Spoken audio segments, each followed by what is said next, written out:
స్కూల్లో చిన్న పిల్లోడిని what is your CM name అని అడిగితే ఒకవేళ వాడు తప్పు చెప్తే వానికి పనిష్మెంట్ ఇస్తారు. మరి సొంత పార్టీ లీడర్సే సీఎం పేరు పదే పదే తప్పు పలుకుతారు. మరి వీళ్ళకి ఎలాంటి పనిష్మెంట్ ఇవ్వాలి? పోనీ ఒక్కసారి 2 సార్లు అంటే ఏమన్నా అనుకోవచ్చు.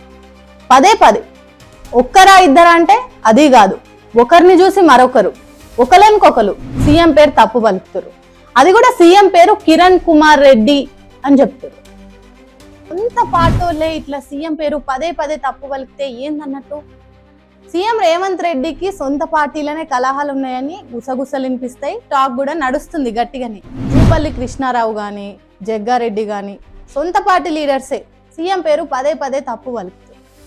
ఇంకోటి సెలబ్రిటీ విషయాలలో కూడా తీసుకుంటే అల్లు అర్జున్ పుష్ప సినిమా రిలీజ్ టైంలో సీఎం రేవంత్ రెడ్డి పేరు మర్చిపోయింది. సీఎం రేవంత్ రెడ్డి పేరు మర్చిపోయినందుకే ఆయనను అరెస్ట్ చేసిర్రు అని అప్పట్లో సోషల్ మీడియాలో ఫుల్ హల్చల్ అయింది. మరి అది ఎంతవరకు నిజమో మనకు తెలియదు, కానీ తెలియకుండా ఏది మాట్లాడొద్దు కాబట్టి అది ఎంతవరకు నిజమో తెలియదు. కానీ సోషల్ మీడియాలో మాత్రం పేరు మర్చిపోయినందుకే అల్లు అర్జున్ని అరెస్ట్ చేసిర్రు అన్న టాక్ మాత్రం గట్టిగా ఊపింది.